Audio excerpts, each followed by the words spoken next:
Okay, you guys, listen. The story about 50 Cent that nobody is putting on a thumbnail, the one piece of the puzzle that every single Rapper Funny Moments compilation conveniently leaves on the cutting room floor, is sitting right here in front of us. And once you see what 50 Cent has actually been doing for the last 20 years on camera, you are not going to be able to unsee it. I repeat, you are not going to be able to unsee it. Because the world thinks 50 Cent is the bulletproof villain. The world thinks 50 Cent is the troll king of the internet. The world thinks 50 Cent is just an angry rich man who got shot 9 times and turned the trauma into a personality. But the receipts say something completely different. And tonight we pulled up every single one of them, frame by frame. And the pattern that emerges is the most insane character study in modern hip-hop. Brace yourselves, because this mess deserves a deep dive, and by the end of this, you will never watch a 50 Cent interview the same way again. Let me say the quiet part out loud. 50 Cent is not a rapper who happens to be funny. 50 Cent is a comedian wearing a rapper costume, and 50 Cent has been hiding the punchline in plain sight since the day Curtis Jackson walked into Jamaica Hospital and came out with a target on a back that had not even finished growing yet.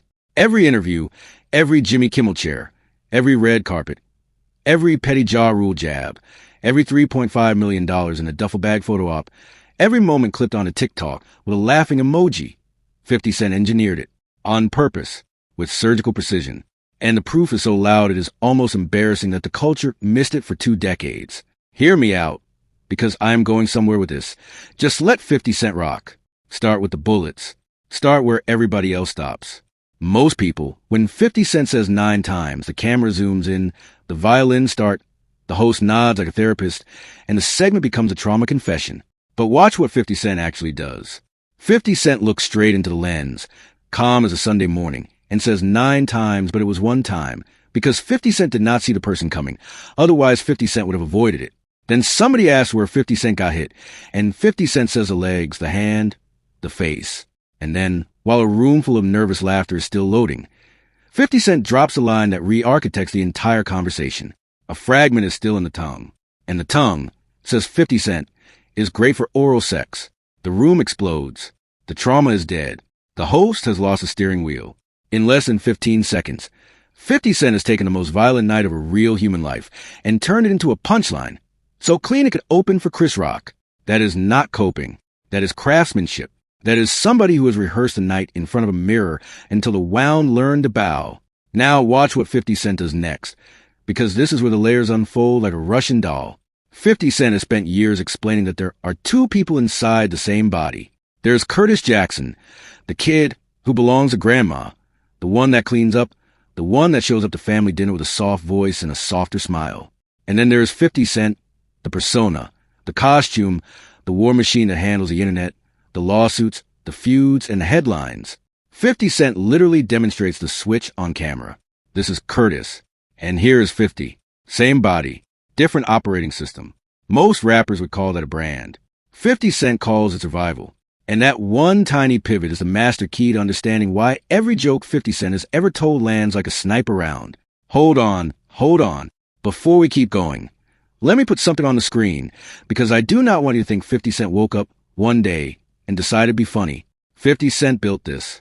Brick by brick, clip by clip, every viral moment of the last 20 years is a load-bearing wall.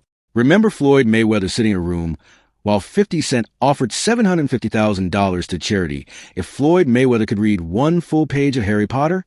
That was not a joke. That was a public dissection, performed in surgical lighting, of a man Floyd Mayweather called a friend.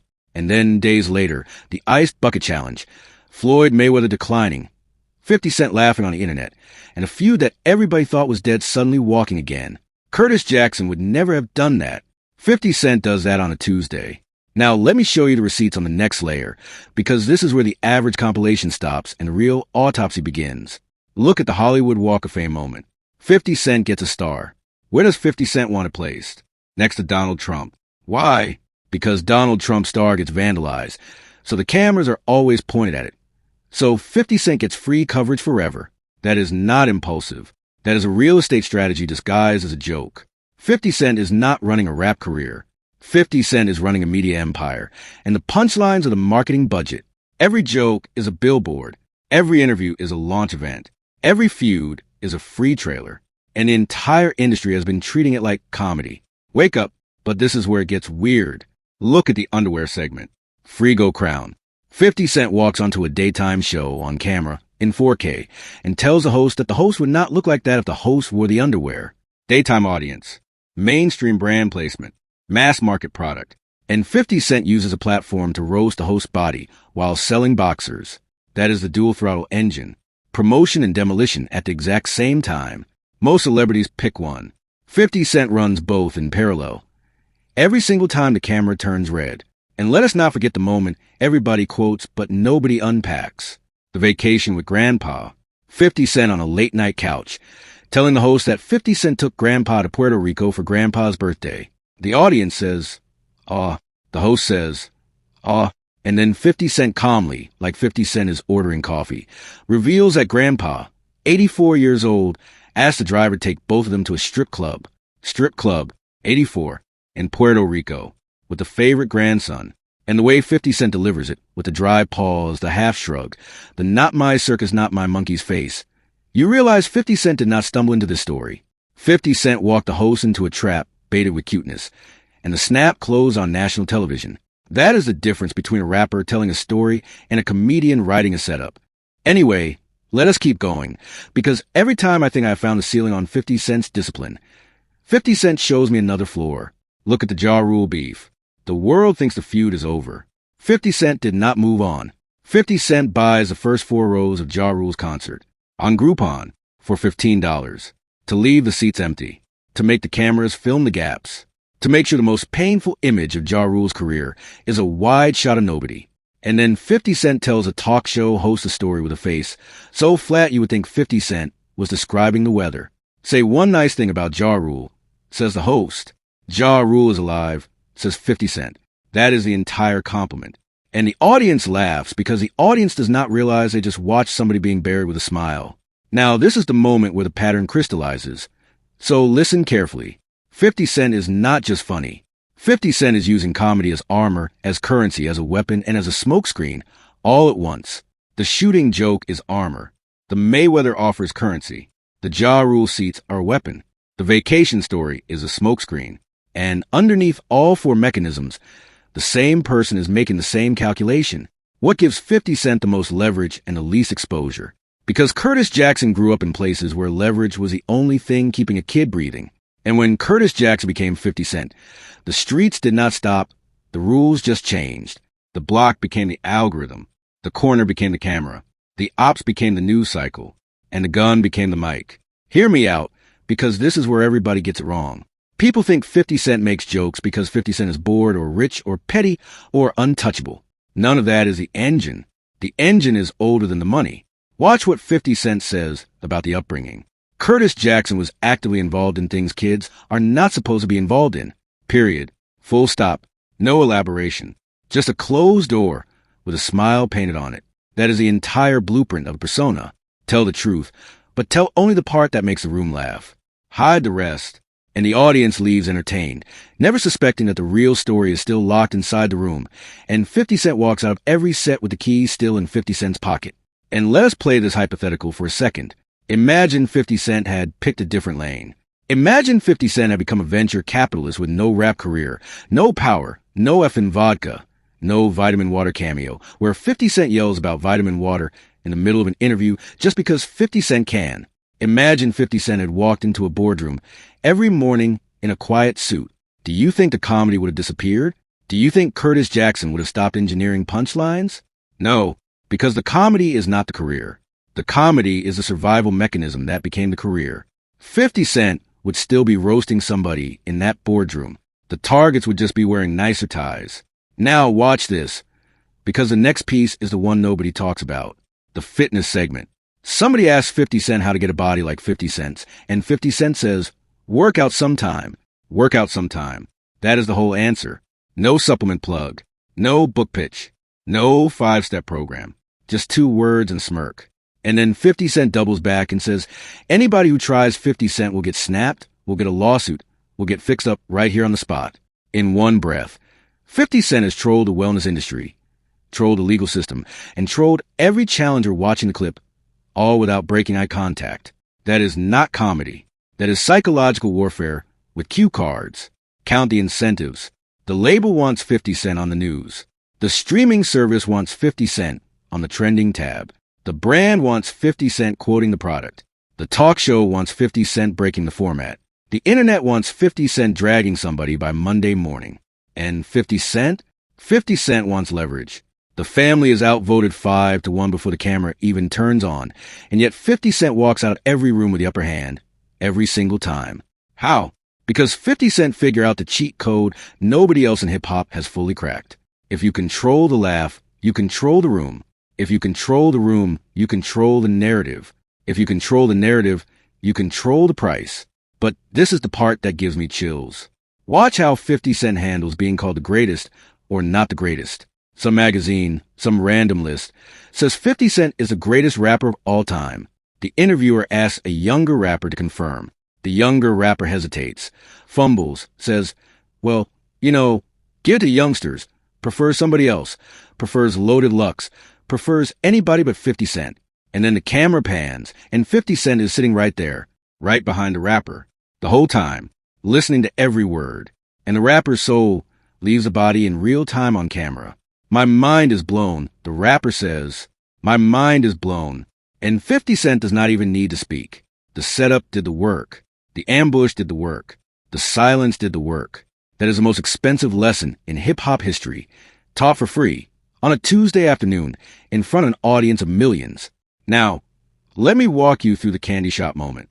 Somebody asks 50 Cent what Candy Shop is really about, and 50 Cent looks at the camera and says, this is where you try to get me to talk dirty, but 50 Cent is not going to do that. Candy Shop is about enjoying the fruits of nature. Fruits of nature. That is the official answer. A song that everybody on planet Earth knows is about something else entirely, and 50 Cent has reframed it as agricultural appreciation, with a straight face, on camera, and the host has to move on, because the host has been disarmed. 50 Cent has weaponized politeness. That is a level of control that takes 10,000 hours of public speaking to develop, and 50 Cent makes it look like breathing. Okay, but again, let me get back to the core. The world keeps treating 50 Cent like a meme. The world keeps treating 50 Cent like a clown prince who got lucky in the right decade. The world keeps treating 50 Cent like a billionaire on the way there, even though 50 Cent flat out says, absolutely not. 50 Cent is not a billionaire. 50 Cent is still stacking a few chips. And every time 50 Cent tells the truth about the position, the world hears a joke. That is a disguise. Curtis Jackson hands you the receipt, and 50 Cent makes you laugh so hard you forget to read it.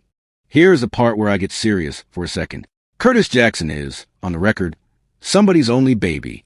Curtis Jackson's grandma's child. Curtis Jackson was born in Jamaica Hospital on Southside Jamaica, Queens. And as 50 Cent puts it, 50 Cent died in a relationship with a girl back in Southside Jamaica, Queens. Died. The word is died. And the audience laughs because the audience thinks it is a punchline about heartbreak. And it is. But it is also the cleanest two-sentence origin story you will ever hear in any genre of music. The person who walked into that relationship did not walk out. 50 Cent walked out. And every joke since has been 50 Cent reporting back from the other side of that doorway, holding up the receipts. So when somebody asks, is 50 Cent really dead? And 50 Cent says, alive in the flesh, baby, you see me, what 50 Cent is actually saying is, the version that everybody is asking about is gone, but the version standing here right now is the one that you get to deal with, and the version standing here right now does not flinch. That is the entire press conference, every viral clip, every Power episode introduction, every effing vodka ad, every late night couch, every Instagram caption written at 3 a.m. to wake up an enemy who thought the war was over. Now listen, because this is where the picture finally locks into focus. The reason 50 Cent's villain era never ended is because 50 Cent's villain era is not an era. It is the architecture. Most rappers play a villain for a record cycle. 50 Cent has played the villain for an entire generation. And the secret is that 50 Cent's villain is the funniest character in the building. The villain pays for dinner. The villain holds the door. The villain visits grandma. The villain shows up to a friend's Walk of Fame ceremony and tells the audience that the friend is one of the best friends ever had, that the friend is relentless, that the friend can juggle, that the friend is great at Scrabble. Yes, Scrabble. Eminem stood there and watched 50 Cent describe Eminem as great at Scrabble in front of Hollywood. And Hollywood laughed. And Hollywood missed the part where 50 Cent was telling the world that the friendship behind the headlines is real, deep, and ride or die. Hear me out on the next one. 50 Cent is asked about being Illuminati. 50 Cent says, if 50 Cent were Illuminati, 50 Cent would be nominated for something. 50 Cent would have some kind of nominations. 50 Cent does not even know who the Illuminati are. Let me call them and talk to them about this nonsense. Says 50 Cent. Maybe they can do me a favor. In 30 seconds, 50 Cent has dismantled an entire conspiracy theory, mocked the awards industry, hinted at being snubbed, and used the snub as a punchline. That is 4 bullets fired from one barrel. And the world only counted one. Now, do not get me started on the optimum line, because this is where persona becomes a public utility. The power is out somewhere, and 50 Cent gets asked when the power is coming back. 50 Cent says the power will be back shortly, but you have to call Optimum. You have to call Optimum and tell Optimum that you want the power on. That is not a joke. That is a press release. That is a public service announcement. That is 50 Cent using a microphone the way a politician would use a podium. Except the constituency is the entire internet. And the only campaign promise is, if 50 Cent can find the angle, 50 Cent will say something on the way out that nobody else in the room had the guts to put on tape. But this is a unique angle that nobody else is touching. So write it down. Every single 50 Cent funny moment is a coded thank you letter. Read them again with that filter on. The Mayweather Harry Potter offer is a thank you to public education. Because 50 Cent knows how close 50 Cent came to never learning to read at the level 50 Cent can read now. The Ja Rule Groupon seats are a thank you to anybody who ever paid to see 50 Cent rap. Because 50 Cent never forgot that $15 used to be groceries. The Grandpa Strip Club story is a thank you to Grandpa. Because in a world where the men around Curtis Jackson kept dying young, Grandpa made an 84 with enough energy to still want night out. The Walk of Fame Trump placement is a thank you to the algorithm, because the algorithm fed Curtis Jackson the keys to a kingdom that never gave Curtis Jackson a fair shot the first time around. Every roast is a receipt. Every joke is a love letter wearing brass knuckles. And once you see it, you cannot unsee it. Anyway, let me bring this home. 50 Cent is not the funniest rapper. 50 Cent is the funniest survivor in modern entertainment. And the rapping is just a side door 50 Cent walked through to get the keys to every other room. The shows, the vodka, the boxing matches, the headphones, the streaming wars, the cable wars, the publishing deals, the podcast empire, all of it. And every single one of those doors was opened by a punchline that the culture mistook for a joke. The joke was a master key. The joke was a password. The joke was a work. And the next time somebody clips a 50 Cent moment and slides it onto your timeline with 3 crying laughing emojis, I want you to remember this video. Because what you are watching is not a man being funny. What you are watching is a man cashing a check that Curtis Jackson started writing the day Curtis Jackson got shot 9 times in front of Grandma's house and decided that if the world wanted to laugh at the wound, the world was going to pay the laugh tax for the rest of 50 Cent's life. Period. Full stop. Receipts up. Cameras down. Trial closed. Verdict in. Let me know what you think in the comments below. Drop the single funniest 50 Cent moment that did not make the cut tonight. Tag a friend who still genuinely thinks the jokes are accidents. And I will see you all on the next one. Bye.